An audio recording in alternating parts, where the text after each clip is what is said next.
Assalamualaikum warahmatullahi wabarakatuh. Saya Anissa Munawaroh. Saya akan meresum buku yang berjudul Pengantar Sejarah Kebudayaan Indonesia II oleh Dr. R. Soekmono. Jadi dalam buku ini bagian 1 agama Buddha dan Hindu. Jadi di bab 1 pendahuluan, di India telah berkembang dua kepercayaan yaitu Hindu dan Buddha. Kedua agama ini berpangkal dan berkembang dalam alam pikiran yang bersumber dalam kitab Weda. Weda merupakan nama untuk kitab-kitab suci yang memuat kebenaran tinggi. Kitab suci agama Hindu yaitu Weda yang dibagi menjadi 4 bagian atau Caturweda, yaitu yang pertama Rig Weda, yaitu yang berisi pemujaan dalam agama Hindu. Yang kedua Samaweda, yaitu berisi irama dan lagu-lagu. Yang ketiga Yajurweda, yaitu yang berisi pengetahuan suci tentang upacara pengorbanan. Dan yang keempat Antarwaweda, yaitu yang berisi pengetahuan suci yang bermanfaat di dunia. Yang pertama yaitu zaman Weda, yaitu tahun 1500 sebelum Masehi. Jadi zaman ini dimulai dengan datangnya bangsa Arya, dan zaman ini fase pertama perkembangan Hindu di India. Bangsa Arya mengembangkan agama Hindu di daerah Punjab, yang dibuktikan dengan penemuan patung Dewa Siwa di sisa reruntuhan kota Mohenjo-daro. Wahyu Weda diturunkan secara bertahap untuk pendengaran, yaitu Shruti. Maharsi sebutan untuk orang yang menerima Wahyu Weda. Pada zaman ini, masyarakat dibagi menjadi 4 kasta. Yang pertama Brahmana, yaitu para pendeta. Yang kedua kesatria, yang raja dan bangsawan. Yang ketiga Waisya, para pedagang dan buruh menengah. Dan yang keempat Sudra, yaitu golongan petani dan buruh kecil. Yang kedua zaman Brahmana, sekitar tahun 1000 sampai 750 sebelum Masehi, yaitu pada masa kaum Brahmana memegang peran penting dalam kehidupan sehari-hari umat Hindu. Kaum Brahmana menyusun berbagai upacara dan doa-doa yang berkaitan dengan kehidupan sehari-hari. Yang selanjutnya zaman Upanishad, yaitu sekitar 750 sampai 500 sebelum Masehi. Jadi pada zaman ini agama Hindu tidak hanya mengajarkan tentang upacara keagamaan saja, melainkan falsafah agama Hindu. Yang kedua agama Buddha. Jadi agama Buddha lahir di India sekitar abad 7 sebelum Masehi. Tokohnya yaitu Pangeran Siddhartha. Dalam agama ini, kebahagiaan di dunia hanyalah bersifat sementara. Manusia mengalami penderitaan atau samsara karena adanya nafsu, cinta terhadap kehidupan di dunia atau tresna. Agama manusia tidak mengalami penderitaan. Manusia harus menempuh 8 jalur kebenaran atau Astawida, yaitu ajaran yang benar, niat yang benar, perkataan yang benar, tingkah laku yang benar, mata pencaharian yang benar, usaha yang benar, perhatian yang benar, dan samadhi yang benar. Manusia akan mengalami kehidupan kembali atau yang disebut reinkarnasi di dunia sesuai perbuatannya. Yang selanjutnya agama Buddha berkembang terbagi dalam 2 aliran, yaitu aliran Hinayana atau kendaraan kecil dan Mahayana kendaraan besar. Jadi, kitab suci agama Buddha dalam bahasa Sanskerta disebut Tripitaka atau dalam bahasa Pali dinamakan Tripitaka, yang berarti 3 keranjang besar.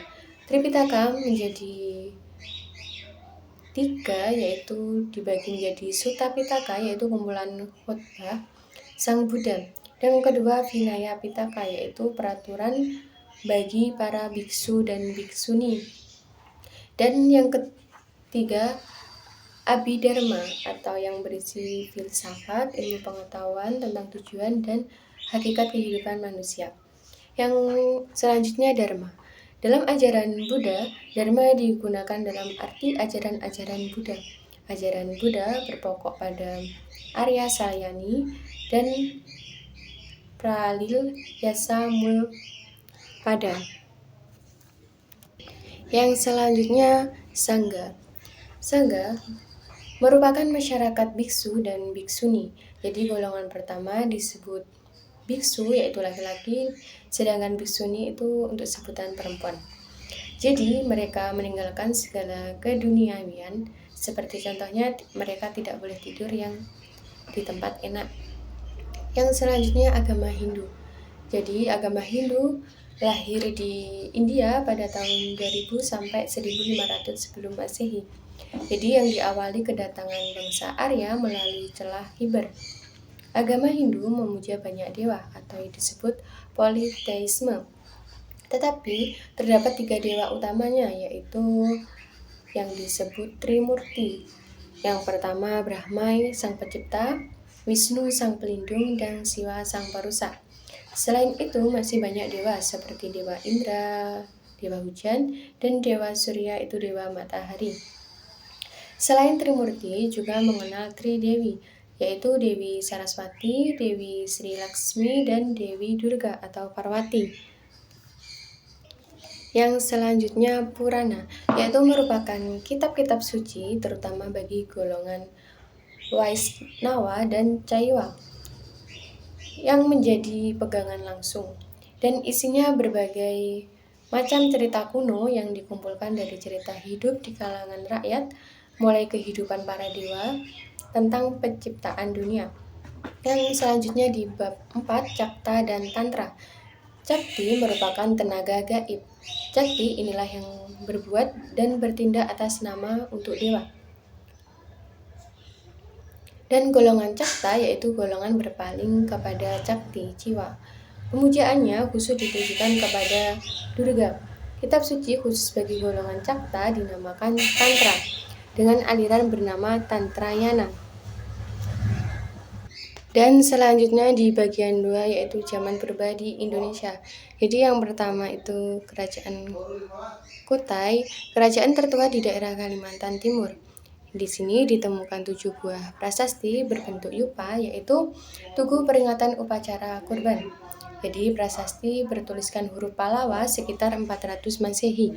Bahasa Sanskerta tersusun dalam bentuk syair. Kerajaan ini berdiri sekitar abad 4 Masehi di hulu Sungai Mahakam. Jadi tiap yupa didirikan oleh Raja Mulawarman sebagai peringatan bahwa ia telah memberikan kurban besar-besaran dan hadiah untuk kemakmuran negara dan rakyatnya. Yang kedua, Kerajaan Tarumanegara. Jadi kerajaan ini terletak di Jawa Barat sekitar 400 sampai 500 Masehi. Raja bernama Purnawarman dan ditemukan 7 buah prasasti, salah satunya ditemukan di daerah Bogor, yaitu prasasti Ciaruton. Prasasti ini terdapat lukisan 2 tapak kaki yang diterangkan sebagai tapak kaki raja seperti tapak kaki Wisnu. Purnawarman merupakan raja yang berhasil menciptakan suasana damai dan tentram. Yang ketiga, Kerajaan Kaling. Kerajaan Kaling juga disebut sebagai Kerajaan Holing. Kerajaan ini terletak di Jawa Tengah sekitar abad 6 Masehi. Kehidupan politik kerajaan ini dipimpin dengan baik oleh Ratu Sima. Mata pencaharian utama yaitu berdagang dan bertani. Komoditas yang diperjualbelikan yaitu garam, daging, kulit penyu, emas, dan perak. Kerajaan ini bercorak Buddha Hinayana yang dibuktikan adanya berita Tiongkok catatan Ising tahun 664 sampai 667 Masehi. Yang selanjutnya yang keempat, Sriwijaya atau Sriwijaya. Kerajaan ini terletak di Sumatera Selatan dan diperkirakan berdiri sekitar abad 7 Masehi. Pemerintahannya menggunakan sistem dinasti. Salah satu raja yang berhasil memperluas wilayah Sriwijaya hingga ke Minang ke Tamawan, yaitu Dapuntayang. Sri Yayanaga, para bajak laut mempunyai peran penting dalam perdagangan laut. Komoditas yang diperjualbelikan seperti kapur barus, pala, gading, emas, timah, dan cengkih. Sriwijaya juga menjalin kerjasama dengan kerajaan lainnya dan mendapat perlindungan dari Kekaisaran Tiongkok.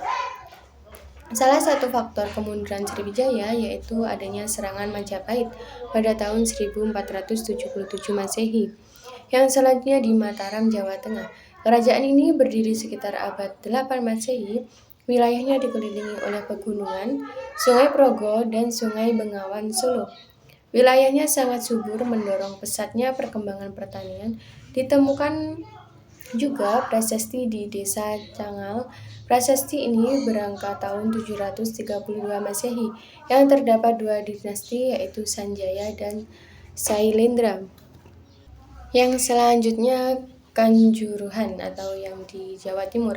Jadi di kerajaan ini ditemukan prasasti berangkat tahun 760 Masehi yang bertuliskan huruf Kawi. Prasasti ini menceritakan bahwa pada abad ke-8 ada kerajaan yang berpusat di Kanjuruhan yang sekarang di desa Kejuron. Dengan raja bernama Dewa Simha, putra dari Limwa, ia mendirikan tempat pemujaan untuk Dewa Agasta. Yang selanjutnya Sanjaya Wanca dan Cailendra Wamca. Jadi prasasti ditulis dengan huruf Pranagari dalam bahasa Sanskerta dan berangkat tahun 778 Masehi yang berisi bahwa guru sang raja Mustika keluarga Sailendra telah berhasil membujuk Maharaja Tejah Purnapana mendirikan bangunan bagi Dewi Tara dan Biara untuk para pendeta. Dalam kerajaan keluarga Sailendra, bangunan ini Candi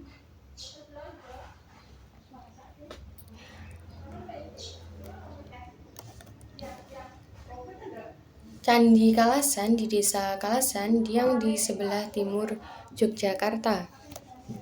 Yang selanjutnya kerajaan Kadiri atau Kediri. Jadi kerajaan ini merupakan kelanjutan kerajaan Medang setelah membagi wilayah kerajaan Medang dibagi dua yaitu Jenggala dan Panjalu. Airlangga memutuskan untuk menjadi seorang pertapa. Kerajaan Kediri berpusat di Daha Raja pertama yaitu Samarawijaya. Kerajaan ini juga menghasilkan hasil karya sastra yang dihasilkan para pujangga istana. Contohnya Kakawin Baratayuda oleh Empu Panulu dan Empu Sedah yang mengisahkan perang saudara antara Jenggala dan Panjalu. Dan selanjutnya kerajaan Singosari. Jadi kerajaan ini terletak di Malang, Jawa Timur yang wilayahnya meliputi bekas wilayah kerajaan Kediri yang berhasil ditaklukkan Ken Arok pada tahun 1222 Masehi. Yang berdasarkan prasasti Kudadu, nama resmi kerajaan Singosari adalah Tumapel. Singosari adalah ibu kota kerajaan, justru lebih terkenal daripada Tumapel. Ken Arok berhasil membangun dinasti Rajasa yang melahirkan raja-raja di Pulau Jawa. Ken Arok tewas dibunuh Anuspati. Sistem pemerintahannya sudah mengenal jabatan menteri. Penduduk sudah mengenal sistem pajak yang berupa upeti yang dibayarkan kepada raja. Jadi runtuhnya kerajaan ini mendapat serangan dari bala tentara Jaya Kantawang, yaitu keturunan Kartajaya, yaitu Raja Kediri. Yang selanjutnya kerajaan Majapahit. Kerajaan ini terletak di daerah Trowulan yang sekarang yang Mojokerto, Jawa Timur. Jadi berdirinya kerajaan ini adalah hari penobatan Raden Wijaya sebagai raja pada 10 November 1293 Masehi. Jadi kehidupan politik Raden Wijaya berhasil memenangkan perang atas Kediri dan pasukan Mongol yang menandai lahirnya kerajaan Majapahit. Mayoritas bekerja sebagai petani penduduknya. Yang selanjutnya hasil kebudayaan. Jadi yang pertama yaitu candi. Candi merupakan bangunan-bangunan zaman purba. Candi bangunan terdiri atas 3 bagian yaitu kaki, tubuh, dan atap. Atap candi selalu terdiri atas 3 tingkatan yang semakin ke atas semakin kecil ukurannya. Di akhir diberi sebuah puncak semacam genta. Salah satu candi terpenting di Jawa Timur yaitu Candi Kidal yang terletak di dekat Malang, Candi Anuspati. Yang selanjutnya patung. Raja yang telah bersatu kembali dengan dewa, penitisnya dibuatkan sebuah patung. Biasanya patung ini menjadi arca induk di dalam candi. Patung itu menggambarkan dewa dewi. Setiap patung mempunyai tanda khusus yang disebut laksana atau ciri.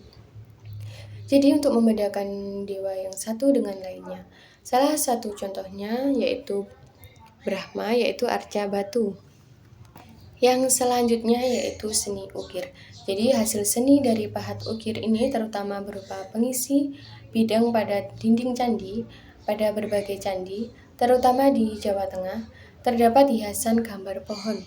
Contohnya pada Candi Borobudur, Karmawibangga, yaitu yang menggambarkan perbuatan manusia serta hukuman-hukumannya yang terletak di bagian kaki yang ditimbun. Yang selanjutnya barang-barang logam. Jadi kecuali arca dari batu, banyak juga arca yang berasal dari logam. Sebagian terbesar dibuat dari perunggu, ada juga yang terbuat dari emas dan perak. Umumnya arca logam itu berukuran kecil, tetapi ada juga yang berukuran besar. Di daerah Sulawesi Selatan ditemukan arca Buddha sebesar manusia. Yang selanjutnya kesusastraan. Jadi dari zaman purba telah sampai kepada kita sejumlah besar hasil kesusastraan lebih dari 1000 naskah yang memberikan gambaran tentang tingginya seni sastra. Hasil kesusastraan zaman purba yang pertama itu berasal dari Jawa. Namun naskah yang sampai ini kita didapatkan yaitu di Bali. Jadi salah satu contoh kesusastraan itu melihat isi kitab Mahabharata India. Jadi kitab ini terdiri atas 18 jilid, cerita pokok meliputi 24 sloka, dan sebagian besar menceritakan peperangan sengit selama 18 hari antara Pandawa dan Kurawa. Salah satu contoh seni sastra Jawa kuno berlangsung di dalam zaman Kediri, yaitu Garut Kaca Kraya, yaitu karangan Empu Panulu yang isinya tentang peristiwa perkawinan Abimanyu dengan Sundari yang hanya dapat dilangsungkan dengan bantuan Gatot Kaca. Terima kasih. Wassalamualaikum warahmatullahi wabarakatuh.